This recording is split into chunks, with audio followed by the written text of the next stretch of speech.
Well, we are going to bring a very special guest via Skype right now from Indiana. Now, stories of comebacks always tug at the heartstrings, and we have a story about a new athlete from Indiana. Erik Ekis is 14 years old. He is 6 feet 4 inches tall. He weighs more than 500 pounds, but his teachers and students at Franklin Community High School are all pitching in to help Erik eat better and exercise more. His incredible journey has inspired people from all over the world, and we are so pleased to have you on our show today, Erik, and your teacher as well. Thank you so much, Lesleigh, for being on and for organizing all this.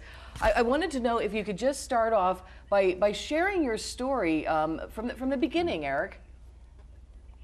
Well, like which beginning? You mean like when I first met Miss Groce, or whenever like all started? Well, I know that you had broken a leg, and well, okay, I'm just gonna start when I'm at her.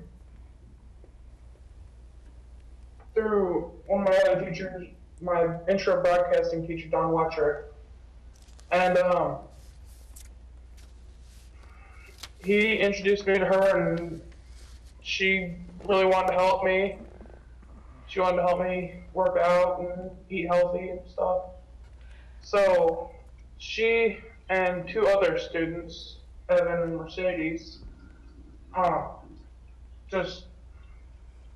Well, Lesleigh, let me weigh in with you with some of the what the school is doing. It's just an incredible story of how I've read that there was some kids that were not necessarily being real nice to Erik, and you changed all that in your school.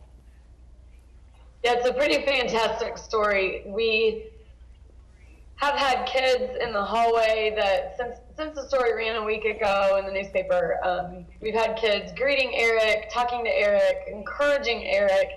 The students within my classroom, we have 15 kids, and they are his pushers, his motivators, his coaches. They kind of protect him and watch over him and do everything they can to help him along this journey so that he can become the stud that we know that he is. Well, we're calling you an Olympian today, Erik, just so that you know. How does it made you feel? I mean, I know you had both of your legs broken, and you were actually bedridden for a couple of months there, and of course you lost your dad as well. But how is everybody coming together? How has that helped you?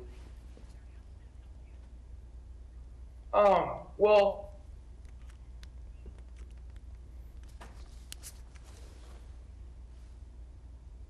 we may be having a small technical problem right there. We do apologize for that. But what's amazing is this story, as I said, has gone all over the world.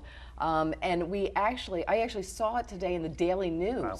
So it's been traveling all over the world. I believe we may have lost them, but what an inspirational story to have this young boy inside the school, to have this school to take it over. I mean, PR gold. Oh, yeah, and these things aren't.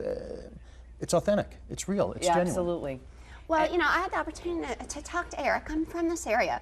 I was just in the county where he is and know a lot of the same people. And I said, hey, you got to come to a Pacers game with me because they're showing him with basketball. And the one thing about Indiana, I'm going to praise it here, it is Hoosier hospitality. Folks in the community see that he had an issue and they're jumping in, helping him out, and acting like a family.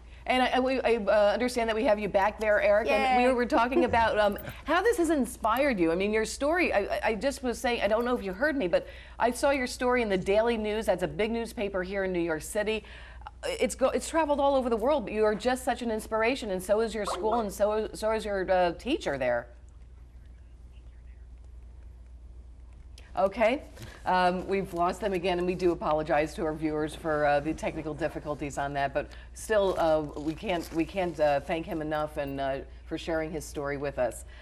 We are going to take a quick break right now. When we come back, we're going to have the lightning round. So don't go away, everyone. We'll be right back with much more.